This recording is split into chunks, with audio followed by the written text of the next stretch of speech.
সালামু আলাইকুম। আজকে আমি প্রবাস জীবনের কিছু একজনের সাথে কথা বলবো। সেও প্রবাসী একজন বারিস্তা, বলতে কফি শপের মোয়াল্লেম, বড় মোয়াল্লেম, বাংলাতে বলে এটারে উস্তাদ। আর আমি তার বিদেশের কিছু সম্বন্ধে জিজ্ঞাসা করবো, সে কি বলে। আর চলুন শুনি। আসসালামু আলাইকুম দোস্ত। ওয়ালাইকুম আসসালাম। শরীর ভালো নেই? আলহামদুলিল্লাহ ভালো। কি অবস্থা স্যার? আচ্ছা, আলহামদুলিল্লাহ। আমার কথা হইলো, আমরা ফেসবুকে শুনতেছি অহরহ মানুষে ফেসবুকে বা সৌদি আরব, মালয়েশিয়া, দুবাই অনেক মানুষের কষ্টে আছে। হ্যাঁ, সাপোজ আমার কি জানে হয়েছে আমি বলতে পারি না, সারা রাত আমার ঘুম হয় না। এই এখন কটা বাজে? সকাল মনে হয় 8টা 9টা বাজে, কিন্তু এখন আমার সারা রাত ঘুমাই না, এখন পর্যন্ত ঘুম আসে না। আচ্ছা, ঘুম আসে না, এটা হয়তো কোনো প্রবলেমের কারণ হইতে পারে, কিন্তু সৌদি আরবে মানুষের আগের মতো এরকম সুযোগ সুবিধা নাই। হ্যাঁ, এই মানে খুব মানুষে খুব কষ্ট করে। মানুষে অনেকে শুনছি, মানুষে বলে যে যে ইউরোপ কান্ট্রি মানুষে অবৈধ হয়ে যায়, সেই দেশে সরকারের বৈধতা দেয়। আর এই দেশে বৈধ হয়ে আসলে পরে তাহে না আকামা, পরে বাদ দিতে পারে না, অবৈধ হয়ে যায়। আচ্ছা, আমার প্রশ্ন হলো এটাই যে প্রবাস জীবনের কিছু সে মানে দুঃখে এবং কষ্টের কথা কিছু দোস্ত বলো। আসসালামু আলাইকুম। আমার বন্ধু একটা হার্ড একটা প্রশ্ন করছে। আমি এখন আমার বন্ধুর ফেসবুকে আমি আমার বন্ধুর ফ্রেন্ডদের কাছে আমি কিছু কথা শেয়ার করব। আমার জানা অজানা অনেকগুলা কথা। আমি 2019-এ নভেম্বরের 5 তারিখ আমি সৌদি আরবে আসছি। আচ্ছা। তে অলমোস্ট 8 বছর অতিবাহিত হইতেছে, 7 বছর প্লাস। এর মধ্যে আমার আমার অনেকগুলা দিক, আমার পাওয়া না পাওয়া অনেকগুলা দিন অতিবাহিত হয়েছে। আর প্রবাস এরকম একটা শব্দ, মানে যেদিন প্রথম দিন আমি প্লেনে উঠছি, যেদিন আমি সৌদি আরবের মাটিতে আসছি, ওই দিন থেকেই আমি একটা স্ট্রাগল করা, মানে নিজেকে কিভাবে আমি আমার পজিশনে নিয়ে যাব আমি স্ট্রাগল করছি। তখন একটা জিনিস প্রবাস জীবনে, মানে আপনার টাকা কামাইতে পারবেন, আপনি টাকা কষ্ট করেন বা অল্প কিছু বা বাংলাদেশ থেকে একটু ভালো বেটার একটা স্যালারি ডিজার্ভ করতে পারবেন বা যারা ব্যবসায়ী। কিন্তু মানে মানসিক যে একটা সুখ, ওই সুখটা প্রবাসে থাকে না। আপনি সারাদিন 16-17 ঘন্টা ডিউটি করবেন, কিন্তু একটা যে শান্তি, ওই শান্তিটা প্রবাস জীবনে নাই। এর মূল দিকটা হইল, এক হইল ফ্যামিলিবিহীন, বন্ধু বান্ধববিহীন। আমাদের দিনটা শুরু হয় কাজের মধ্যে, আর দিনটার শেষ যখন হয় তখন ঘুমে। আমরা কোনো আলো বাতাস দেখি না যে আসলে যে আজকে ওয়েদারটা কেমন, বা একটু ইচ্ছা করতেছে বন্ধুকে নিয়ে আমরা একটু ঘুরতে যাবো, আসলে এরকম না। আর প্রবাস জীবনটা একটা মেইন কথা হইলো, আমরা ঘুম আসে না। যেমন আমার বন্ধু বলছে যে আমার যে কি হয়েছে, আমি এখন সকাল 8টা হয়েছে, 24 ঘন্টা আমার ঘুম হয়েছে না। কিন্তু আপনি দেখেন, একটা মানুষ 24 ঘন্টা না ঘুমাইলে একটা মানুষ থাকতে পারে না। হ্যাঁ, কিন্তু প্রবাস জীবনে এমনও অনেক দিন চলে যায়, সপ্তাহখানেক চলে যায়, ঘুম আসে না। কিন্তু আমার ফিল হয় না যে আমি ঘুমাই না। কিন্তু একটা জিনিস হলো কি, আমরা ওই ঘুমটা আমাদের যে কিভাবে চলে যাইতেছে এখন আমরা ফিল করতে পারি না। দেখা গেছে একটা সময় যখন আমাদের বয়স 40-45 হবে, তখন ওই ঘুমের যে আমাদের যে ঘুমটা আমরা অতিবাহিত করছি, ওইটার কথা মনে পড়বে যখন আমাদের একটা বয়সের একটা তাই আমরা বিদেশ, যারা নতুন প্রবাসী আসবেন, আমার বন্ধু আরেকটা কথা বলছে যে আমরা প্রবাসী বৈধ হয়ে আসি আর অবৈধ হয়ে আমরা যাই। এইটা হলো আমাদের নসিব। আসলে একটা জিনিস হলো কি, আমরা যারা আসি তারা মনে করি একটা বিষয় লইছে, এক্সপিরিয়েন্স হোক বা না হোক, একটা বিষয় লইছে। আর আমরা মেইন লক্ষ্যটা থাকে না যে আমরা কত হইলে আমরা বিদেশ যাইতাম। আচ্ছা, হ্যাঁ, এখানে আমি একটা প্রশ্ন, যারা নতুনরা বিদেশ আসতে চাইতেছে, যে অনেক নতুনরা বিদেশ আসার, বিদেশ যে কত মজা দিছে, আসার পরে বুঝবো। যেমন সাপোজ আমার রিশতেদার একজন আমার কইলো, কাজিন একজন আমার কইলো যে ভাই আমি বিদেশ যাবো, আমার বিদেশ নেন। তারে যদি এই বিষয়গুলো আমি জানাই, সে মনে করবো আমি বিদেশ গিয়ে 2 চারটি কামাও দিকে বা একটু এ করে, মানে হিংসা করে, অথবা দেখতে পারতো না এই জিনিসটা। আসলে সেটা না। এখান থেকে আমি বলতে, যারা নতুনরা বিদেশ আসতে চায়, ওয়েলকাম, আসুক, সমস্যা নাই। যার যা রিজিক যেখানে আছে অবশ্যই আসবে।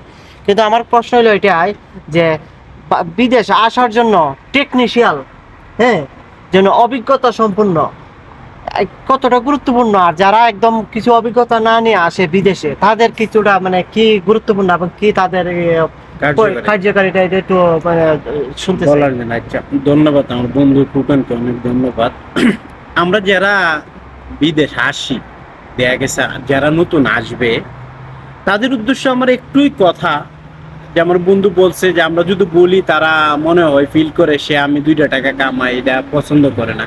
কিন্তু বিদেশ আসো, তোমরা তোমাদের এক্সপিরিয়েন্স নিয়ে আসো, তোমার যে কার্য, যে একটা ক্ষমতা, যে একটা কাজ, একটা অভিজ্ঞতা, একটা স্কিল নিয়ে আসো, ইজ ওয়েলকাম। কারণ হইলে কি, আমরা যারা আসি তারা কাজ জানি না আসি না, আর ওইখানে আইসা কাজ জানতেন আমরা আরো দুই। দেখা গেছে আমরা আমরা বাংলাদেশি অনেকগুলা দিক দিয়ে দুর্বল। এক হইলে আমরা কাজ হার্ড ওয়ার্ক করতে জানি, কিন্তু যে কথা, ল্যাঙ্গুয়েজ, আমরা যে স্কিল আমাদের ভেরি উইক। আমরা যে কথা বলবো, হ্যাঁ, একটা মানুষের যে আমরা কমিউনিকেশন করব, আমরা গেলাম হার্ড ওয়ার্ক করতে পারি। বাঙালি হার্ড ওয়ার্ক করতে আমরা কোনো সমস্যা নেই, বাঙালির 50 কেজিকে 100 কেজির উপরে আমরা ক্যারি করতে পারি। কিন্তু দিন শেষ আমরা দুর্বলতাটা কি, আসলে আমরা দুর্বলতাটা হইলো ভাষাটা। আমরা ভাষার দিক দিয়ে অনেক দুর্বল। তে আমার যারা নতুন আসা, আমি তাদের উদ্দেশ্যে একটা কথাই বলবো, হ্যাঁ, তোমরা যারা নতুন আসতে চাইতেছো বিদেশ, হ্যাঁ, বা আসবা, যারা স্বপ্ন বিদেশ আসা, আমি তোমাদেরকে এখনই বলবো, অন্তত পক্ষে তোমাদের স্কিলটা কইরা আসো, কমিউনিকেশনটা ভালো করে আনো, আর একটা হাতের কাজ শিখে আসো বিদেশ। তাহলে তোমাদের ফিউচারে অন্তত পক্ষে আর বাড়ি গাড়ি না করতে পারো, কিন্তু একটা কন্টিনিউ যে একটা ভালো চলাটা, ওইটা চলতে পারবা। আচ্ছা ঠিক আছে দোস্ত, আর একটা বিষয় আমি আর একটা প্রশ্ন করতে চাই, যে যারা নতুনরা আসে আর যারা পুরান হয়ে গেছে, যাদের অনেক গেছে এক্সপিরিয়েন্স হয়ে গেছে যে কোনো কাজের, যে কোনো কাজের এক্সপিরিয়েন্স হয়ে গেছে, সে এখন তার জায়গায় মুদিরের দায়িত্ব পালন করতেছে, ঠিক আছে না? আর আমি সেটা বলতে চাই যে আসার পরে নতুনরা যখন যে প্রবাসে, খালি সৌদি আরব না, যে কোনো দেশে প্রবাসে আসার পরে তার প্রথমে তো কিছুক্ষণ আগে তুমি বলেছো যে আসার পরে ভাষা নিয়ে ফেস করতে হয়, ভাষার Yes. সমস্যাটা, ঠিক আছে না?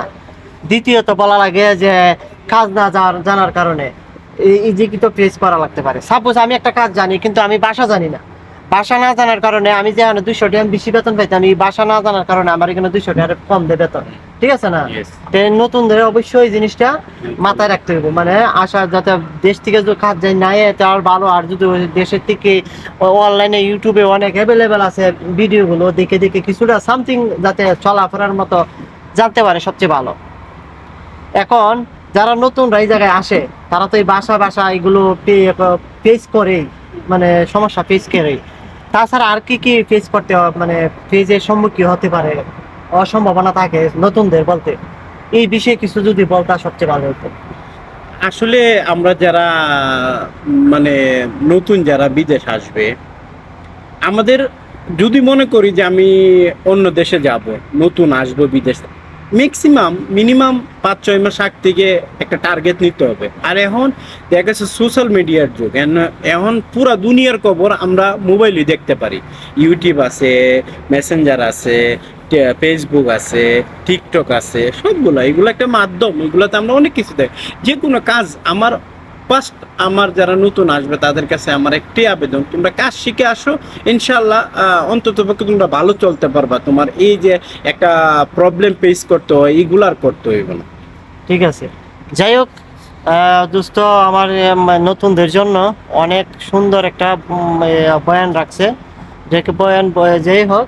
কিন্তু দোস্তরা আমি কিছু বলবো, যারা আমার ফ্রেন্ড ফলোয়ার আছে তারা আমার এই ভিডিওতে লাইক কমেন্ট করার জন্য, সে দোস্তকে কিছু বলবে? আপনারা যারা আছেন নতুন, আমার বন্ধু কুকনের ফেসবুক পেজ আছে, এটার মধ্যে আপনারা শেয়ার দিবেন, আশা করি কমেন্ট করবেন অ্যান্ড অলসো লাইক করবেন। আর আমার কুকনের যদি কোনো বন্ধু বান্ধব আপনারা কফি শপের কোনো কাজের জানার ইচ্ছা থাকে, তাহলে কুকনে নক করবেন। আমার উইদাউট এনি চার্জ, আমার পক্ষ থেকে আমি আমার যে কুকনের বন্ধুরা আছে, বন্ধু বান্ধব যারা আছে, তাদেরকে আমি আমার পক্ষের থেকে কাজটা শিখাবো। বা যদি সোশ্যাল মিডিয়াতে কোনো কিছু জানতে চাই যে কফি শপের ব্যাপারে, তার জন্য আমি সবসময় রেডি আছি। সেই সার্ভিসটা কি মানে ফ্রিতে এসব গ্রহণ করতে পারবো নাকি অবশ্যই, তার জন্য কোনো ফ্রি না না, তার জন্য without charge, any time without charge. সে আগে বলেছে উইদাউট চার্জ, যে নতুনদের জন্য যারা শিকার আগ্রহ আছে, সমস্যা নাই। আমি আমার এই ভিডিওর মধ্যে ওর ফেসবুক লিঙ্কটা আমি দিয়ে দিব, সেখান থেকেও তার সাথে যোগাযোগ করতে পারবেন। সবাইকে অসংখ্য ধন্যবাদ। অবশ্যই আমার ভিডিওটি লাইক কমেন্ট শেয়ার করে এই ধরনের ভিডিও পেতে অবশ্যই আমার সাথে থাকবেন। সবাইকে ধন্যবাদ। আসসালামু আলাইকুম। খুদা হাফেজ। ওয়ালাইকুম সালাম।